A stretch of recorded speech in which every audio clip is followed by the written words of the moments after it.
The Weird Wacky Wonderful Stories podcast is now proud to be part of the Low Tree Studios podcast network. To enjoy more great podcasts like this one, head along to lowtreestudios.com. Hello and welcome to another episode of the Weird Wacky Wonderful Stories podcast with your hosts Shelly and Bella.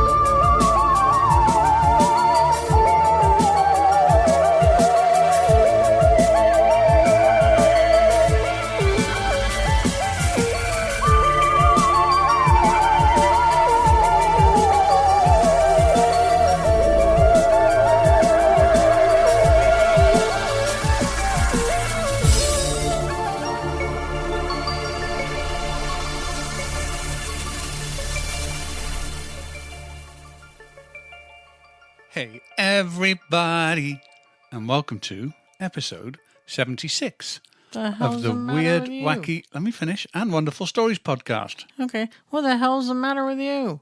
I don't know, it just felt like, It sounded like you were going to go, hey, doggy, doggy, the way you do when you mess with our dog. Oh, she loves that she's got her own theme tune. Yeah, she wiggles her ass. Walks into the room and you go, hey, doggy, doggy. And then she starts sort of like dancing around and wiggling her butt, much like you do when you come in the room and I go, hey, Belly Bella.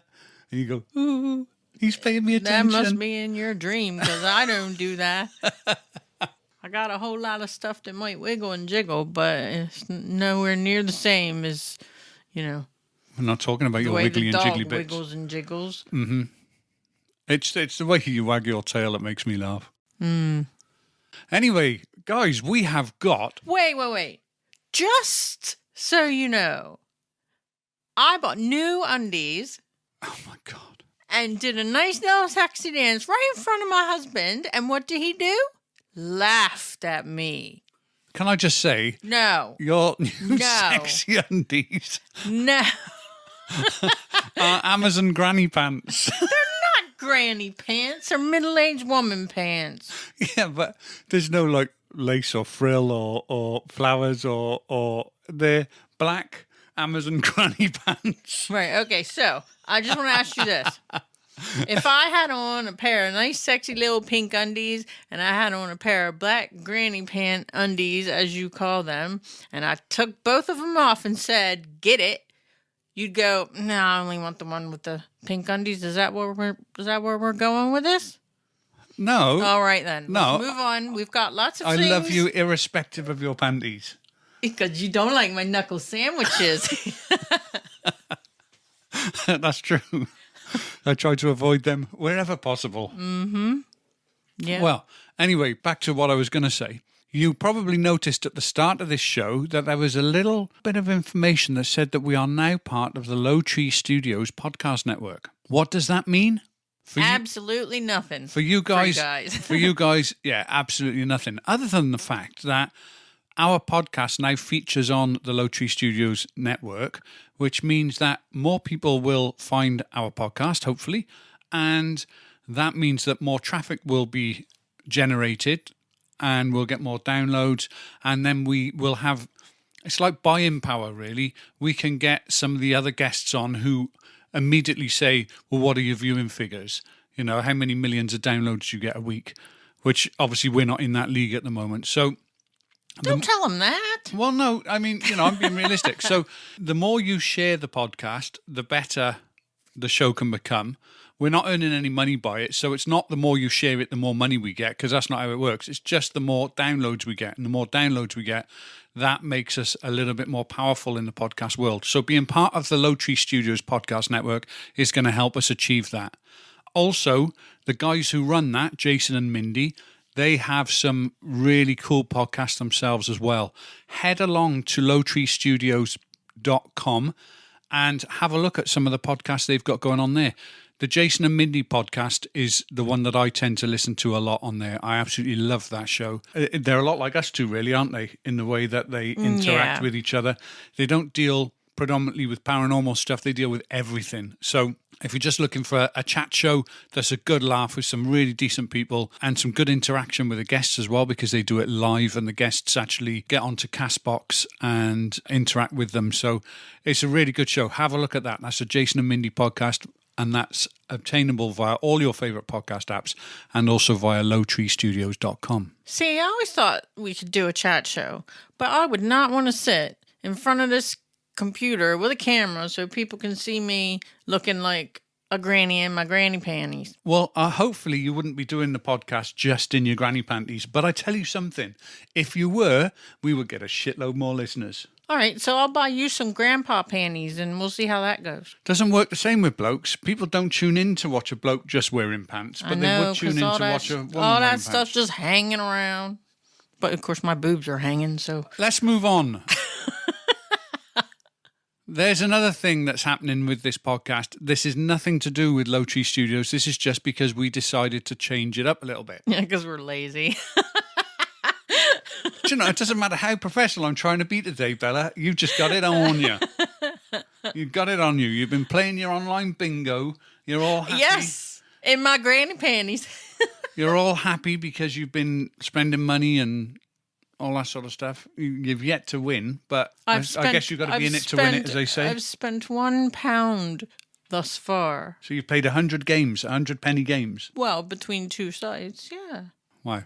Okay, so let me get on and tell these guys what's happening, because we've got a little bit of a format change. Okay. So today we have an interview for you, which we'll start off with. It's about half an hour with a very knowledgeable local ghost researcher and investigator. So that's coming up first. Then we've got what will form part of two regular segments. One, which is a UFO segment, which is going to be hosted by our great friend and former guest on this show, Richard Lennie. Now, he's a well-known UK UFO researcher, but he researches UFO incidents all over the world. So he's going to come on and he's going to do a 10-minute slot for you. Now, this is going to happen every month. So every month from now on, you'll have a UFO slot from Richard. So he's going to be researching and compiling all of that together for you and then delivering that once a month on a show for us. So that'll be every other show. And then, after Richard has been on, you'll then hear the author and ghost researcher herself, Ruth Roper-Wilde. She'll be coming on to do a 10-minute slot herself. And again, this will be happening every month. And she will come on to do a slot about ghosts, about hauntings that she's heard about or researched, and then anything that might be new in the paranormal world as well. So whether it might be, for instance, new equipment that is being developed to detect ghosts or any amount of things, it's up to them. We're not giving them any reins other than the fact it needs to be a 10 to 15 minute slot on your given subject. So we don't know what they're going to come up with, but you'll be kept abreast. Be sure of that. And then we've also got another guest who will be appearing regularly with a little snippet. Yeah, that's not on this show today, but coming in the future, we've got a chap from Berlin in Germany. You heard him on the last podcast that we released. He is going to be doing a little tiny bite-sized podcast for us, which is going to be coming out in between our normal shows. So we normally put the show out every other week. On the alternate weeks that we don't usually put a show out, we're going to put an episode out of Tom's Reminiscence. And that's some really interesting stories that he's got there. He grew up in Alabama. The way of life was totally different back then to what it is now. And I think we take a lot of things for granted. Certainly health and safety would be going absolutely crazy with some of the things that, that he's told us about. Absolutely amazing. So they're little bite-sized pieces. So if you've got 5-10 minutes to spare, you can have a listen to Tom. We're going to be calling the show Reminiscing with Tom. So that will be on every other week. But without any further ado, I suppose we should get on to this week's show. Yes, I agree. We will hand it over now to our first interview with Phil Jones. Joining us today, we have a guest who lives in the same town as us. He's an investigator with lots of experience in investigating the paranormal. He runs a group, which we'll be speaking about later, and a website, which is www.ghostwatchersinc.co.uk. Now, our paths have crossed in the past, but neither of us knew the interest we each had in the subject until recently, when a mutual friend of ours assumed that we knew each other through the field. It's great to have a boots-on-the-ground investigator here with us once again to give us their first-hand experiences. Please welcome to the show, Phil Jones. Hi, good evening. How you doing? Yeah, we're doing good. Hi, Phil. Good. Good. Hi, Bella. How you doing? Oh, all right. We're just going to pick your brains a bit, I think. That shouldn't take long. Well, as I said in the intro there, you actually formed Ghost Watchers Inc. in 2007, but you draw from 25 years worth of experience, according to your website. So how did you gain that experience? Well, basically, when I was a lot younger, and when we first had a video recorder in our house we hired from Granada, I think it was at the time, my sister hired it with her wages, and she's a bit of a horror fan. I remember watching this film when I was quite young. The Poltergeist kind of grew an interest in me, really. You know, it's mysterious. It was different. You know, I probably shouldn't have been watching it at that age, but, you know, back then it didn't really matter. You know, you didn't really think about things like that. It sort of grew from there, really. As I went through school, then you started reading UFO books and that sort of thing. Not that I sort of feared. And then you come across the legends of ghost kind of books in the library and things like that. And it just kind of grew from there. And then in my sort of late teens, just about to go into my 20s, I had a couple of experiences. And that's when I started to sort of look into it and sort of research stuff, just try a few things out, really. So that's where it really started for me, was, you know, sort of 1920, something like that. Okay, well, you mentioned that you had some personal experiences, so you can't leave it there. What were they? Well, when I was in my sort of mid-teens, I had some strange things going on at home. Our home wasn't notoriously haunted or anything like that. It was just, you know, seeing things and odd shadows and things moving when, you know, you knew you left them somewhere else, you know, the usual sort of things. But then it kind of fizzled out. But then when I started working, I took on a part-time job in an inn in Monmouth called the Vine Tree, it was called at the time. And there were some strange things going on there. A couple of people had told me some stories because they knew I was kind of interested in that sort of thing. And I remember the one Saturday afternoon, I went to get some change out of the safe upstairs, and I felt a push on my back, and I heard a grumble as if somebody was behind me trying to get past, you know. So I turned around, and there was nobody there. And I just sort of froze on the spot. I was proper taken back by this, because this is the first sort of thing that I'd experienced like this, you know. So I thought that it was the landlord or his landlord's partner, because they were a pair of practical jokers pretty much. So I'd look around, there was nobody upstairs, and I went down to the bar area, and there was only one person downstairs on the bar. There was nobody else in the pub. So that was my first sort of Scooby-Doo moment, if you want to call it that, where there is something in this, do you know what I mean? You know, I've just experienced something in this pub that's probably 700 years old or whatever it is, and it was very weird and very unnerving at the time, and I was a little bit taken back for a while, and it raised questions in my head then. What was it? No, surely it could have been my imagination, but no, how would this happen? You know, there was nothing there that could have caused it to happen the way it did. So yeah, from that sort of point on, I started taking things a lot more seriously then. Your childhood sounds very similar to mine, and I know that we're roughly the same sort of age. My situation was the same as yours, although I didn't go into the investigation side of it. I grew up and I watched my first horror movie that I ever watched, which I don't know whether you can really call it a horror movie, was the Nightmare on Elm Street films. Right. And then they were more of a laugh than anything else. But then I watched The Entity, and that scared the living crap out of me. And I can still remember the noise from that. Yeah, yeah, it was absolutely petrifying. And a friend of mine, in fact, two friends of mine and myself, actually used to bunk off school and go to the library in Newport Town Centre. We were like the worst truants ever, because we used to what truants actually go to the library, but we used to go to the library because you didn't have internet back then. You wanted to look up all of these paranormal stories and read all of these accounts of all of these things that really went on. And they used to have catalogues of the 14 Times magazines there at the library, and lots of these books by Arthur C. Clarke, because he was doing the World of Strange Powers films at the time. Do your parents know that you were not going to school? Yeah. Well, I mean, technically they were study periods, but we should have been in school. But we had a free bus pass because we were in school. You're going to watch how quick your short little mom... Yeah, kicks my 6'4" ass. Yeah, I know, yeah. So same sort of thing as yourself, but I didn't obviously go into the paranormal side of it. And then my first job, I was working in a music shop and on Commercial Street in Newport, and the fourth floor of this shop, because it was a really old, I don't know whether it's Victorian or whatever, but a really, really old, big tall building had 4 floors, and the 4th floor was kind of burnt out. And legend has it in that store that there was a fire in there, and there used to be the maids back in the days when those buildings were built would occupy the top of the building and then serve the people in the floors below.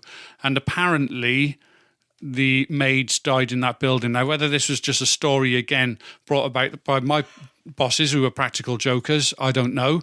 But we were all petrified to go up into that room. Can't think of anything that ever happened, but maybe it was the whole... Yeah, subconscious type thing, playing tricks on your head. Yeah.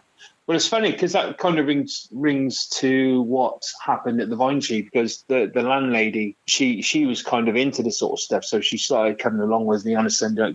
I used to just go and observe mediums in the spiritualist church just for something to do. And I found it quite interesting, you know. A friend of hers then got in touch with her because she started to experience things, knocks, bumps, bangs, and she was starting to get a little bit freaked out. Her partner was a good friend of mine, Bernie, sort of poo-pooed the idea, it's just old building, blah, blah, blah. So she got some friends to come and take a look, and they were mediums. I'm not quite sure what type of mediums they were, but they come in, and funny enough, they picked up on like a maid sort of serving wench type of person. They think that was causing the issues at the pub that I got pushed. It's an old building, and like you say, with your place, I think this one goes back to like the 1400s or something.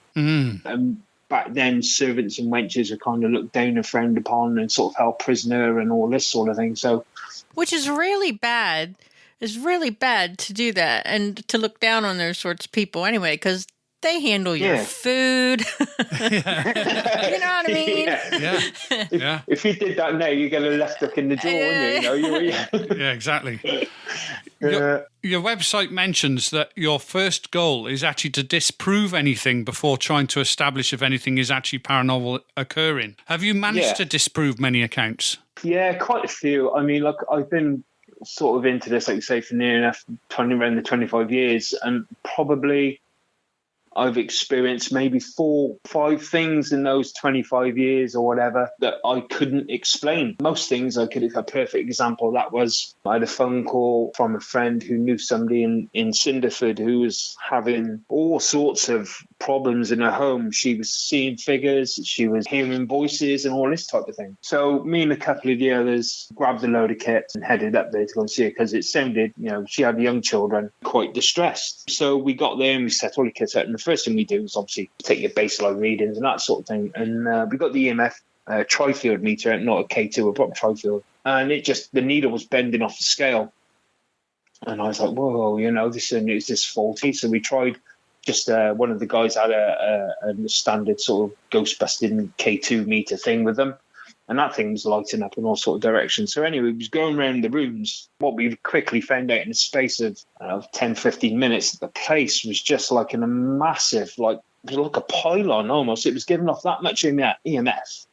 And it was down to the wiring. And a lot of people experience things and feel nauseous and see things and hear things. It's mostly down to EMF, things like that, Yeah. So we sort of said to her, look, can't really do much because the EMF readings are off scale. That would be the most likely cause. Anyway, she was a little bit, so I sort of explained it all to her. I said, look, you really need to speak to your landlord because this is really unhealthy for you. This is really bad. You shouldn't be in here, really. Yeah. Especially with young children, So obviously she got in touch. And I phoned a few months later, miraculously everything stopped. I had the house rewired and checked over and everything else. Hey presto, the ghosties were gone. It's EMF and things like that play a big part of it, and it can play tricks on people, in various guises. So what exactly is that? What does it do? Electromagnetic field. I mean, electromagnetic field. Yeah, it's like basically living under a pylon. It can make you poorly, but it can make you hallucinate.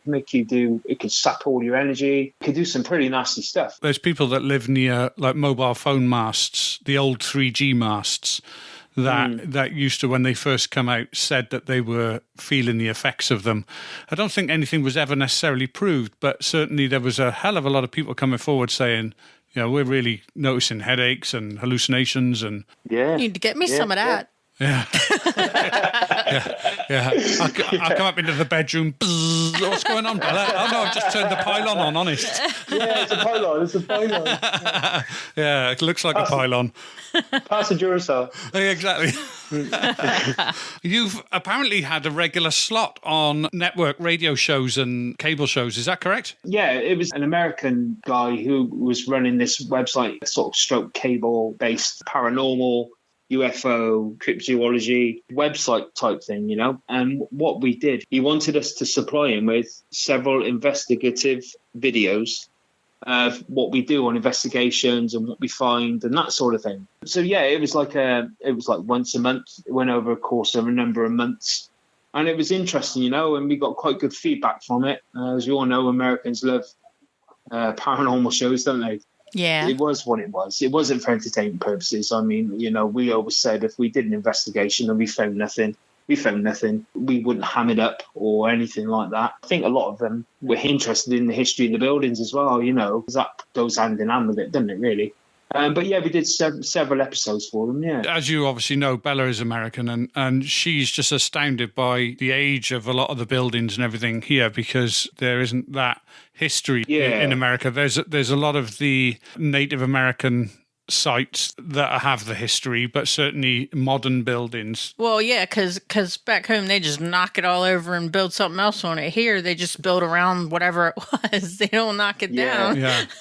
Yeah, no, that's absolutely right. Yeah. You mentioned that on your website that you also did some work with BBC Radio 4? Yeah, that's right. There's a friend of mine. She owns a shop in Gloucester called Spellbound. She's a full-on pagan witch. She's a lovely, lovely person. I've known her for a number of years. She's very knowledgeable, mad as a box of frogs, brilliant, lovely person. Well, she gets a lot of media people contacting her because of what she does. And she was approached by BBC Radio 4. And what they wanted to do was to do a Halloween radio special. So she sort of said, we've been asked, should we do it, me and you? And I said, okay, sure. And it wasn't until a week before who I knew who it was going to be and where it was going to be. It was at the Ancient Ram Inn, which is one of my favourite places of all time. I absolutely love that place. If you've never been, you must go. No, I haven't. It's a tiny place, but it's just so full of history. And poor old John has sadly passed away. So his daughter runs it now, but it's just a remarkable building. It's like 1,200 years old. We had this email come through saying, yeah, we'd like to do, it's a sort of all afternoon into the late evening, early hours type live investigation, but it won't be going out live. Obviously, it's got to be edited. And it would be with the cast of The League of Gentlemen. And I was like, because I'm a fan of theirs anyway. So this is brilliant. So we turned up, and there's Rhys Shearsmith, Mark Gatiss, Steve Pemberton, out of Benidorm and various other things, Number 9 and League of Gentlemen, of course, and Jeremy Dyson, who's the writer for the shows, and also he wrote Ghost Stories, the film and stage show, and various other things and episodes on TV as well. So we were asked to do a Halloween special with them, and that was, it was interesting to say the least, and great fun. Great fun. Is that still available somewhere to watch or listen to, do you know? The audio clip of it is on my website. It's actually on the audio section on my website, yeah. I'll have to have a look at that. Yeah, I've got some video footage of some, but the camera I had at the time wasn't the best. There's some interesting bits on there. I mean, there were some bits that didn't make it. One of the funniest things, two of the funniest things were Jeremy Dyson, of course, is known for his horror writing and stuff. And the producer asked me to separate them all, put them in separate rooms. So Mark Gatiss went into the bishop's room. Steve Pemberton went into the witch's room. I put Rhys Shearsmith in the attic. And I put Jeremy Dyson in the barn because the hub, the producers and all the mixing equipment were set up in what they call the gentleman's kitchen, or the bar area, as I call it. So anyway, in the barn is where famously Stuart, the Most Haunted, was picked up and thrown across the room. And as a result of that, he lost all his hair. Okay, say nothing more about that. But I'm marching. You can imagine his barn's probably 30 feet long, probably by 10, 12, maybe 15 feet wide. So there's only one entrance in. There are like big doors, but they're blocked off. You can't get to it. And down either side, there's quite a bit of junk, chairs and whatnot. So anyway, I'm marching down to the bottom, all mic'd up. And I says to him, this is where so-and-so supposedly happened. I've had several experiences in this area anyway. So you stay here. And of course, he was like, yeah, okay. So as I was walking out the door, I set up some motion sensors probably halfway up the room, and I set them up sort of 3 or 4 feet off the floor, obviously because of mice and that sort of thing. So we're all back in the hub and they're all doing their little piece 2 radio. And all of a sudden, the motion sensor's got beep, beep, beep, beep, beep. And Jamie, you can hear Jamie Dyson like, oh my God, oh, what's that? You know, starts fine. He said, help. He said, help. So I ran into the barn and got there. And I said, what's that? He goes, oh, what was that? What was that? I said, well, it certainly wasn't a mouse or anything like that. I said, because these sensors are like 2-3 feet apart and they're 4 feet off the floor. I said, so something has gone through them to trip it off, you know. And I said, it wouldn't be an insect, I wouldn't. And he said, oh, all right. And I can hear in my earpiece, and the producer's going, oh, what happened? And I sort of explained it back to him, to the live mic in the room. He said, right, make him stay in there for 10 more minutes. This is brilliant. So I said to Richard, the producer, I think Richard was his name, he said, you've got to stay in here for 10 more minutes because obviously things are happening. He goes, oh, I don't know. I said, that's what they're telling me. I said, right. I said, so go back down there. Go back down the end of the barn. I'll set these up again. I'll go out and I'll shut the door. And as I'm walking up to set these things, you know, away from him, I turned and he stood right behind me. He said, I'm not standing down there anymore on my own. Like, you know, he's not doing it. I said, look, all right, just stay by here. And so he stood in the middle of the barn. He was visibly a little bit shaken by it. So I set the motion sensors a bit further, shut the door. And I think he lasted about 4 minutes. He's like, oh, come and get me out. I can't do it. Come and get me out. So we had to go rescue him. Yeah, I had to go rescue him. It took him by surprise because, I mean, that room, when you close the door off, it's pitch black. You know, it is literally pitch black. And of course, when you're in a room that size and there's only one way out, the stomach starts beeping to sort of say, well, something's just tripped this off. Can you imagine? Yeah. It was brilliant. It was brilliant. Especially if you can't see if there is anything there. Yeah, I mean, I suppose if you're in there with a light on, that's another matter. But if the alarm starts going off and there's no lights on in the place, Of course, he had no torch or anything in there with him. We sort of sat him on the chair. Just don't move. Just stay there. You'll be fine. Don't run. Don't wander off. Just stay there. Of course, this went off, and he's like, "Oh, I don't like it. I don't like it." It's brilliant. It's brilliant. It's hysterical. Excellent. So earlier, you said that you had, 4 things that you couldn't explain of the things that you investigated, and obviously you told us about the EMF readings in the house, so you were able to disprove that. But what's something that you did come across that you couldn't explain? Conclusive evidence that there is something paranormal. Right, okay. Probably the one that really, I mean, at the Ancient Ram in that barn area was one where I seen like a black, can you imagine at the end of the barn doorway in, there's ambient lights unless you block it off coming in from the other rooms. So at the end, right at the end, you can see like, not light, but you know what I mean? It's a lighter area. You can see it. One of the experiences I had there, I've seen it twice, was like, the best way I can explain it is like a black fog. And it comes through the door. And of course, the first time you see it, you're like, what the is that? You know, and it starts moving down the barn. And the only way to get out is to go through it. Go through it, yeah. So the first time I saw that, I was absolutely rooted to the spot, couldn't move. And it just dissipated after several seconds. To this day, I can't explain. But the one that really, really sticks with me, it's quite a serious investigation. There's a local pub in Monmouth. It's no longer a pub. I won't reveal the name, obviously, because it's a new business just moved in there. But there have been some books written on it. I'll let you know about it after, guys, privately. And it's funny, prior to that, we was investigating the Savoy Cinema just after it had been refurbished and there's people to do it. Anyway, the medium was with us, Tony, the pagan witch. She mentioned to me, she said, there's something telling me for you not to get involved with this place that begins with this letter.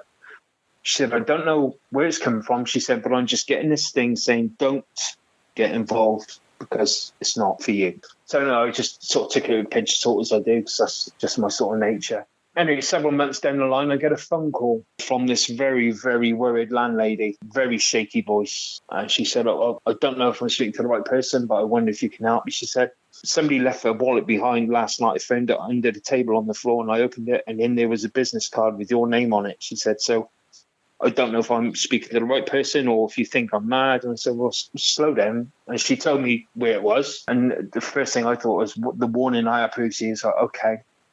So she was telling me that things were like footsteps, taps turning themselves on, doors slamming in her and her partner's face, things smashing, this kind of stuff going on. And I was like, wow, she's too good to be true. You hear something like that and it's like, oh, this is Hollywood stuff, you know, it doesn't happen. So anyway, I spoke to a couple of people and 2 people said to me, don't go there because people have been there before in the past with previous owners, unbeknown to me, and it's turned their lives upside down. They said, whatever you do, please don't do it. So I have to, because obviously someone's reaching out for help. Somebody's got to do something, So me and the guys went there. They shut the pub the one night so we could do it. And the bar area downstairs didn't feel, sometimes you walk in a place, don't you, and you feel, ooh, like an oppressive nature, yeah. But anyway, that part felt fine. We went up onto the second floor. Then he showed us around the kitchen and the bedroom. Said this is where the taps turn on and blah blah blah. Then there was the third floor, and we went up into the third floor, and it was, you could just cut it with a knife. It was the most horrible, oppressive, that's the word, not wanting to be there kind of feeling you could have.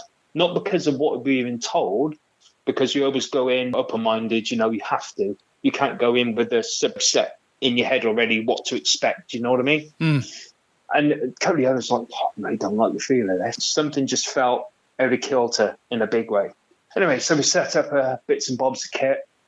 It was quiet for a while. Not a lot was going on. And then there was things being recorded, the videos on the website, things being thrown around in the one room in particular on the wooden bare floor, and a pretty worrying guttural growl, which was caught on the audio as well, which was a little bit unnerving, which we didn't hear at the time until we played it back, but we certainly heard the smashing and banging. And of course, we were sort of stood downstairs on the second floor at the bottom of the stairs, and we could hear this going on. And a couple of the guys had gone outside for a cigarette, and we're talking to the landlady, and she's in tears, and she's proper worried, and she's like, I want it gone. I said, look, we could try a few things. I said, but it can make things worse. Things get worse before they get better, or nothing will change at all, kind of thing. And as we're saying this, there's like 5 of us stood at the bottom of the stairs. You could hear these heavy footsteps, bang, bang, coming down the stairs. And you could hear the wooden banister straining as if somebody was leaning on it. And it was coming closer and closer, and it stopped about 3 steps from us, and it just stopped. And we're all stood there like white, staring at the stairs, expecting something to happen, but nothing happened. And these footsteps got really heavy. You could hear them over our voices. There was nobody up on the floor. Bang, bang, bang. Typical sort of Hollywood horror, bang, down the stairs, creaking handrail, just stopped. And we just stood there speechless for, it seemed like forever. And then my partner came up from downstairs. She walked into the room, frightened the life out of us because we were all sort of staring at the stairs. And she's like, so what are you doing? It's like, oh, Jesus Christ almighty, fucking hell, and that sort of broke the tension. Anyway, so some other weird things are going on that night. A couple of the others experienced some things. And I went into the room on my own at one stage saying, look, you're not welcome here. This isn't your place kind of thing. Look, just leave these people alone. The next day, we woke up. I had the most horrendous headache, sore throat and chest problem that I'd had in a long, long time. I'd never had anything like that. And that stuck with me for about 4 months, this cough, headaches.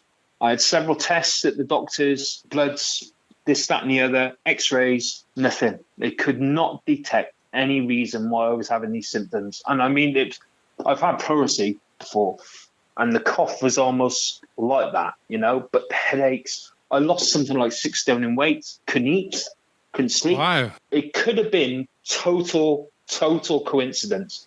And to be honest, it probably was, but to get that warning several months before from the medium I was working with at the time, don't go into this place. Totally at the blue. She just stopped me and said, don't go into this place. So I don't know where it's come from. Don't go there. Then I got warned by several people not to do it. And then in your words, you get the phone call from this landlady, and in your words, you say, it was too good to be true. Yeah. Yeah, exactly. Yeah. Honestly, that affected probably, most of the team that night. We've had some other encounters like that as well, where different places, but nothing like that. That was, if it was a scene out of a film, that was it. That was your holy grail moment. As an investigator, you always want an investigation to be Hollywoody type thing. Do you know what I mean? Too good to be true. Yeah. It was just, we couldn't explain it. We tried and tried to find, how were those stairs going clump, clump, clump? How were these things being thrown around upstairs when there was nobody on that floor? How were these taps turning on? How were these doors slamming shut in people's faces when there's no drafts? All these kind of things. I started writing a book of my experiences, so a publisher wanted me to do a book. Of course, my mum fell ill and then sadly died, so I kind of procrastinated from there. I haven't got back to it. but I was thinking about starting to do it again and publishing it myself. And I sort of asked it to a few people, and the amount of stories I've gotten from people about this particular pub, which is not a pub anymore, the experience they've had when they've worked there fall in line pretty much with a lot of things that I experienced on the investigation. Why? You said that you also investigated at the Savoy? The Savoy, Savoy Picture House in Monmouth, done that.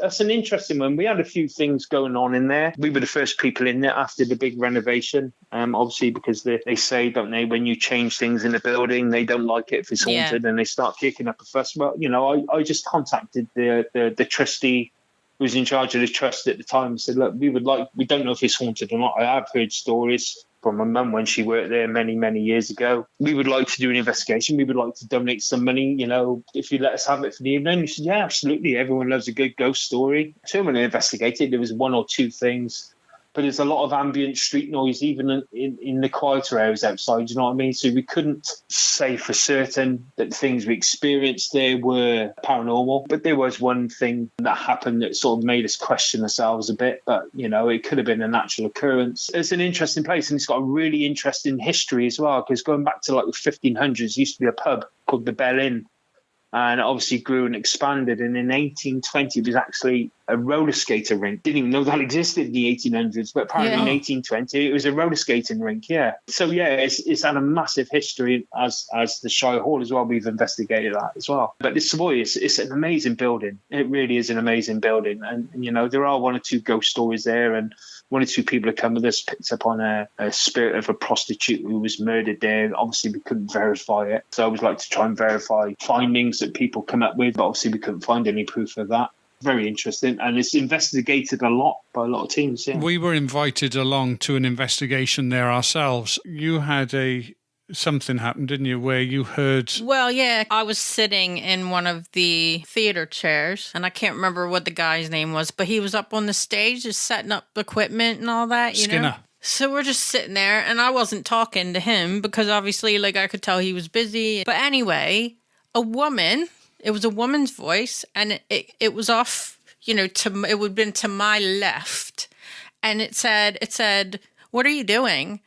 And then I kind of looked over, and then I looked at him, and he looked at me, and he was like, "Did you hear that?" And we were like, and I said, "Yeah." And then it said it again. "What are you doing?" Like clear as a bell.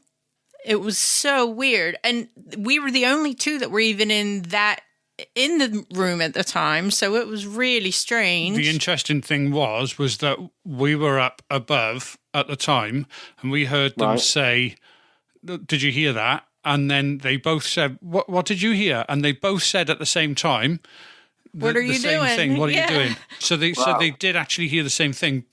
Now, I personally think that off to Bella's left would have been the fire exit. So it could have been the outside of the fire exit in that little alleyway. There could have been someone in there. But the other chap that was there said that he felt that it was this side of the fire exit. Well, whatever. It was enough to scare me. Yeah. And I'm like, well, I'll just stay here for a little while. I'm not going to go over there. That's the only trouble with that place, because, you get people walking out on the main street, St. Mary's Street, Church Street. You can hear it. It's the same with the Shire Hall as well. You can hear a pin drop outside. It's a real shame.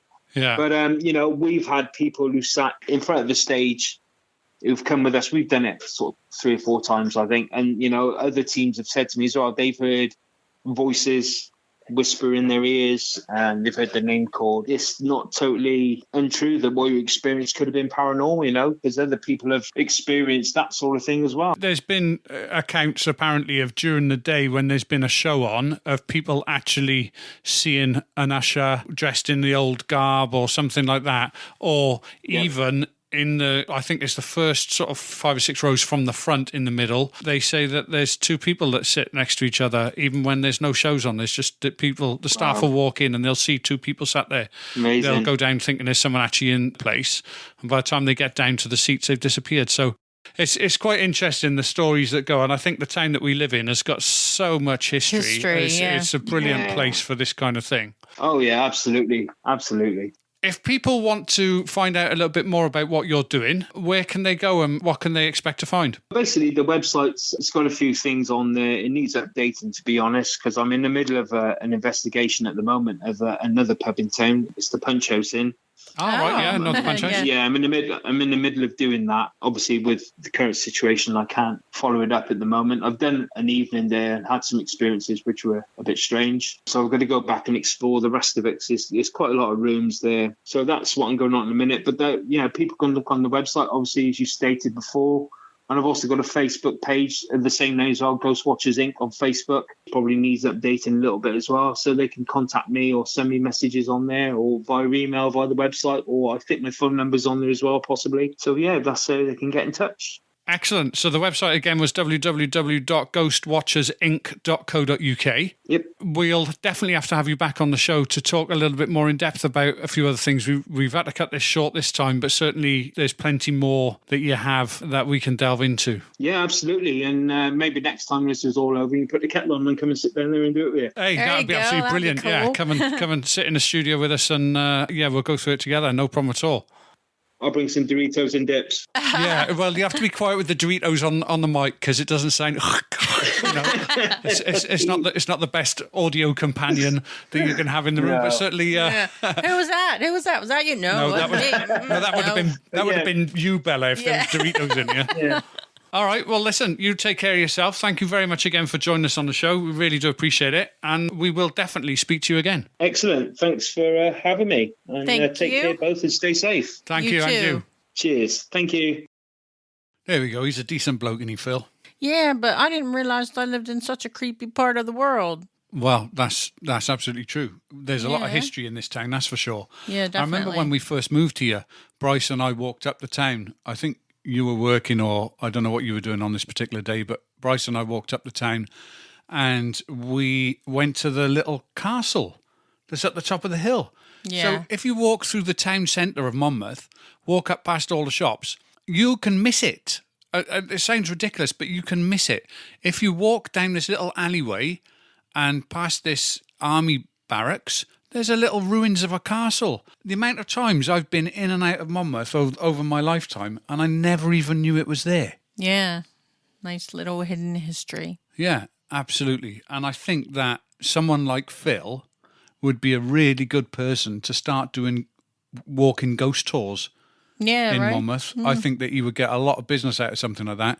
He knows his stuff. He knows the area. And I reckon he would do really well with that. And it's quite a touristy place, this. So people come in on holiday, staying at the hotels, could literally sign up to go on a tour with him. There we go. Phil, if you're listening to this, I want a commission on that, mate. We'll work it out together. Stay tuned, mate. We'll get that sorted. Anyway, we promised you this earlier on. We've now got the first of our regular features with UFO researcher himself, Richard Lennie. Hi, and welcome to the 10-minute slot with your host, Rich Lennie. For those of you who don't know who I am, I'm a ufologist. I live in Great Britain, and I've been a ufologist now for over 30 years, but I went public back in around 2011. And ever since, I've been doing talks around the country.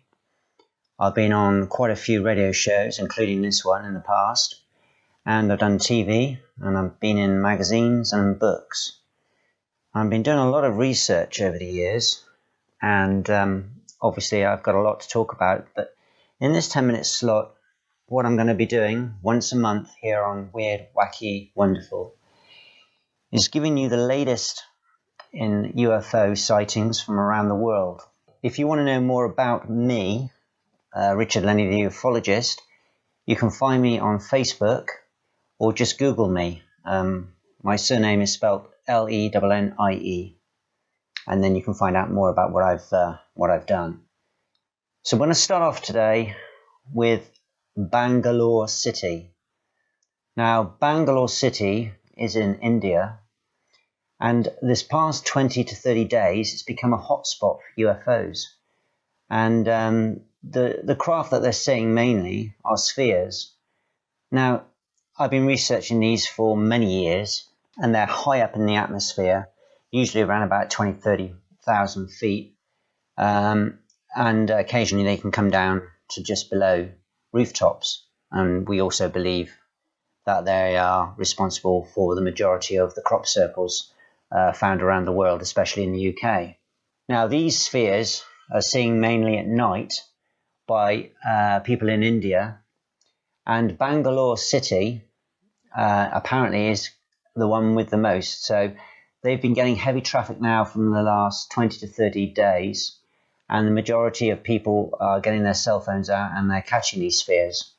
We think mainly the reason for this being is obviously with the lockdown, everyone's inside now and there's not many planes flying. So obviously there's been a lot more sightings than usual. If we go on to the second, Mr. John Wilson, you've probably heard of him. He's a ufologist here in the UK as well. He's a researcher. I've done work with him in the past. We've collaborated on a number of sightings.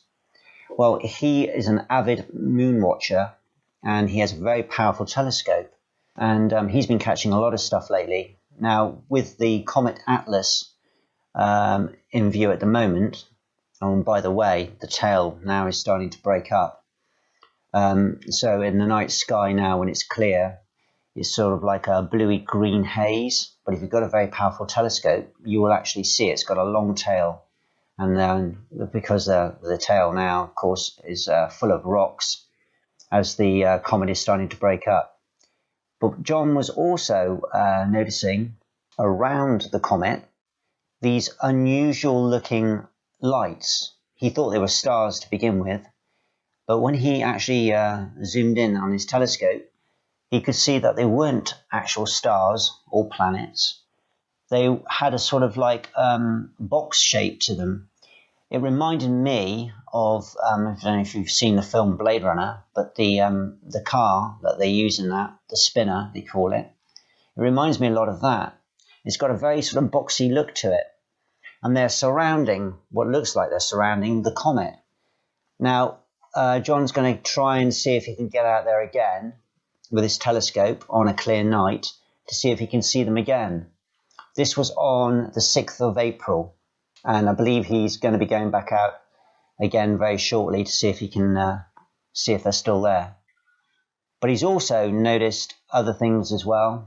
He's seen these spheres that I see, and he's seen other strange things, and also he has seen something very peculiar, which I believe he's going to be putting up on his Facebook page very soon. So if you go over to John Wilson on Facebook, Wilson is spelled W-A-L-S-O-N. Hopefully he'll put that up on his timeline so you'll be able to see it. Number 3, there's a gentleman called Liam Locke. Now he lives in Hull, which is also in the UK, and he spotted a triangle craft which had a red light in the middle of it, and it flew over his house. This was on the 9th of April. Now, we all know triangle crafts, of course, are very popular now, more so than ever before. And some people say that if you see a triangle craft with a red light in the middle of it, it usually means it's one of ours. So it's back engineered, in other words. But we don't know that for certain. If it's a triangle and it's silent, whether it's got a light or not on it, I would say it was probably not of ours, not of our world, not made by us. It's got to be something else. Either, like I said, back engineered from extraterrestrial craft, or actually flown in some sort of intelligent way by extraterrestrials. So he got a really good video of that, and I believe that's on his Facebook page. So if you go over to Liam Locke, Liam-Lock, and you'll probably find his videos on there as well. Also, there's a YouTuber called UFOVini, or UFOVini. Yeah, UFOVini. It's pronounced UFOVini, and it's spelled UFOVNI. And then there's 2012 after it. Now, he's like John Wilson. He's got a very powerful telescope, and he watches the stars, and he catches a lot of anomalies. He also does a lot of research on the sun as well, with UFOs going around the sun and going into the sun. But yeah, he actually caught a purple beam of light just purely by accident when he was actually observing, I think it might have been the comet actually, but he was up looking at the stars or looking at the comet, and he noticed when he was playing back the video before he put it up on his YouTube channel, he saw this like streak, and he wondered what that was, and he sort of caught it in between frames. And if you look at it, when he freezes it, it's a real long beam of purple light. Now, at the top end of this purple beam of light, there is a little white line. And now we assume that that's the UFO, and the beam of purple light behind it is what it's causing as it's flying through space. And he says, or he reckons, that this craft was actually flying faster than the speed of light, and he just happened to catch it. And it's so quick. I mean, unless you look really closely, you're not going to see it. But luckily, he actually freezes the frame and shows it to you. So if you go on his YouTube channel, he has got that up there at the moment. But it's definitely something. He has definitely caught something there. And again, I don't think that's anything to do with us. So I don't think we've got anything that goes that fast. But it definitely looks like there is something at the end of this beam of purple light. And it's very strange. Also, we have a sky watcher from Wisconsin. And he had a stunning image of two huge UFO lightships by the planet of Venus. So basically, what this chap was doing, he was observing Venus, and he caught, through his telescope, these two lightships. He calls them lightships because if you can imagine, you know what a wand looks like. So you've got this black stick with two white bits either end. Well, it looks like that, but at one end where the white bit is, you've got this red light. And he saw two of them in space, literally as he was looking at Venus. So they came into view. It's incredible. He's got video footage, I believe, but he's definitely got photos of this. I mean, this thing is absolutely huge. Obviously, it's hard to say exactly how big it is, but it is huge. And there's two of them, and they're definitely nothing that we've made. I mean, they don't even look man-made. They don't even look back-engineered. And how far into space they are, I just don't know. But it's a stunning image. If you can find it, I don't think I've got the guy's name here at all, but we discovered it on YouTube. I think Euphony 2012 has got it up on his Facebook page. So if you go over to that YouTuber, Euphony 2012, and I think he's got that video on there as well, showing these two lightships. Absolutely incredible. So that's it at the moment. I think you're up to date on everything. Obviously, if I find any more information out about these, I'll let you know on my next broadcast. And until next month, this is Rich Lennie signing off. Thank you very much, Richard. Much appreciated. Yeah, I think that will be a nice little slot. Yeah, in definitely. Our, programming. Definitely. And Richard has also sent us some links for some of the things that he mentioned in his report. So have a look at our show notes and then go and have a look at some of the things he was talking about. Yeah, and it's great, too, because he's got information that we don't have, and he's much more versed in it than we are. So it's good that he can come on and just give everybody a little something to think about. Yeah, exactly. He brings something to the show that we can't. So really appreciate you being on board, Richard. Thank you very much. Part of the team. He has his spot on our About page via our website, www.weirdwackywonderful.co.uk.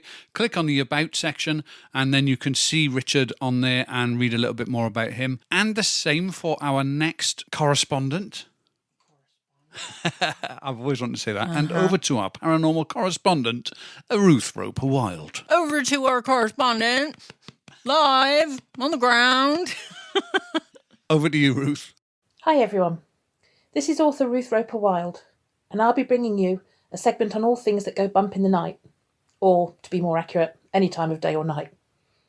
I write about ghosts and the paranormal, and I wanted to share with you some of my research and general thoughts about the hauntings which are still so prevalent even in today's normally bustling world, and maybe inspire the budding ghost hunters amongst you to try and document some evidence for posterity yourselves. My personal mantra when researching hauntings is to maintain a completely open mind about what people are recounting to me. Over my years of researching for my books, and coupled with my own personal experiences, I've become certain of one underlying fact. Inexplicable phenomena does occur.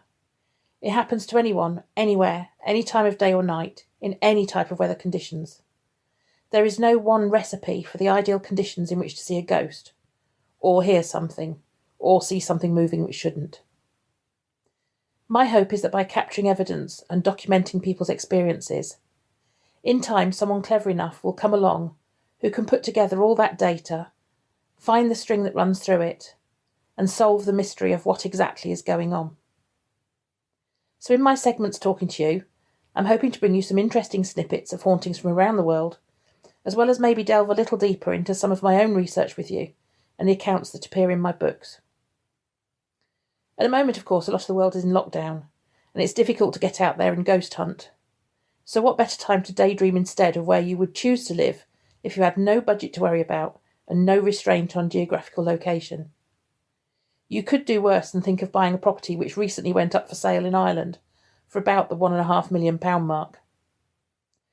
Portlick Castle lies in beautiful County Westmeath, in the very heart of Ireland. It is essentially a 12th century castle with various architectural features which have been added to over the centuries by different owners.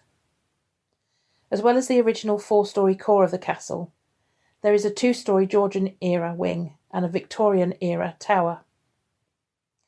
It was refurbished and restored after it suffered a catastrophic fire on the 17th of July 1861, incurring the loss of thousands of pounds worth of antique furnishings, books and china.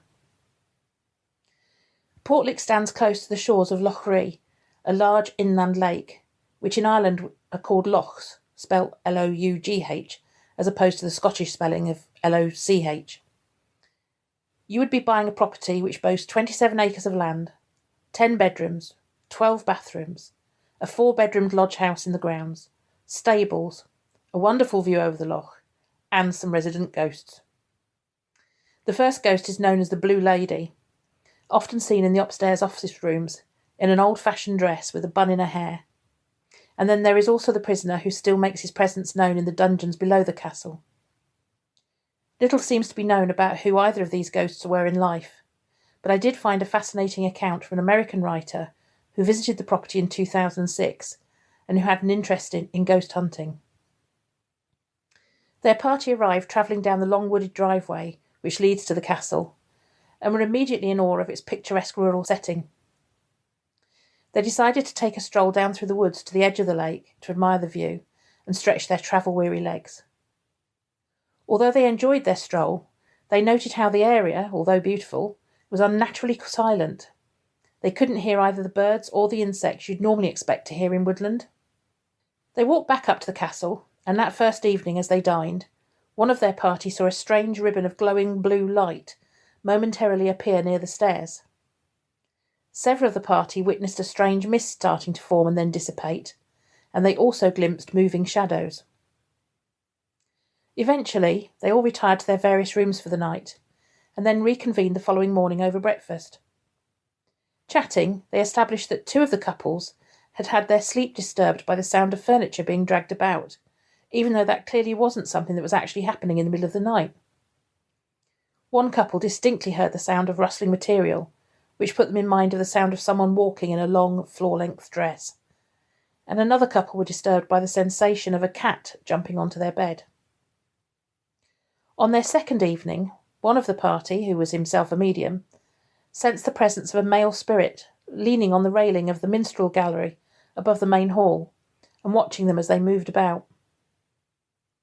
During their stay, they also heard a disembodied male voice on 2 occasions. Once it simply said, "Hello," and the second time it said, "Whatever you want."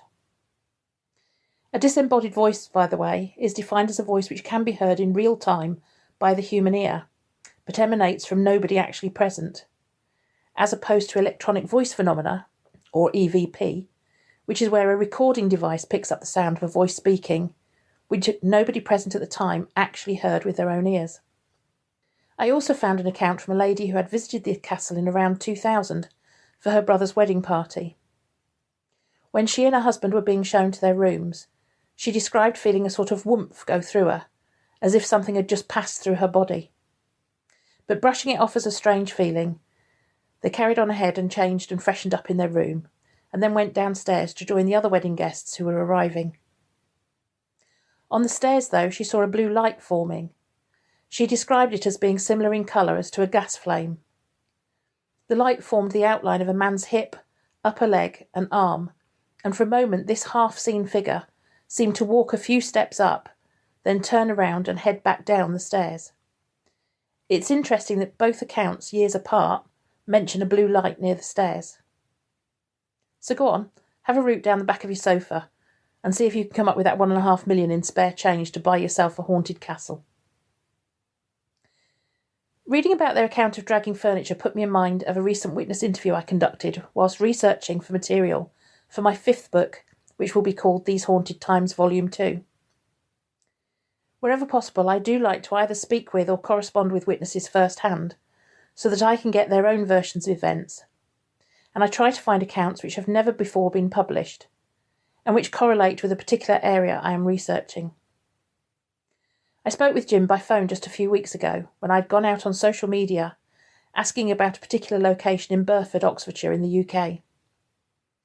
Burford is an ancient market town in the Cotswolds, a magical region of rolling hills, grazing sheep and gentle woodlands. Like most of the towns and villages in the region, the houses in Burford are predominantly built from the local stone. Jim didn't have anything to tell me about the actual location I was researching at the time, but he shared with me his parents' experiences when they were a newlywed couple, just starting their family of 3 children, and living in Burford for a few years before the start of the Second World War. They were renting a terraced cottage which lies on the sloping main high street, aptly called the Hill. In keeping with most properties in the town, the cottage is stone-built and has a charmingly rustic-looking front door with 3 tiny mullioned windows set in the lintel above it. In later years, the family would often talk about the strange goings-on they endured whilst living in that old cottage. The most frequent occurrence was the sound of stomping, running feet, sounding exactly as if someone was literally running backwards and forwards across the length of the attic. Now, being of quite strong disposition, his father was once brave enough to venture up the ladder into the loft when the footsteps were actually sounding. He poked his head through the hole of the hatch into the loft and took a careful look around. Honestly, I'm not sure I would have been brave enough to poke my head through a hole to try and see what was causing the sound of disembodied footsteps.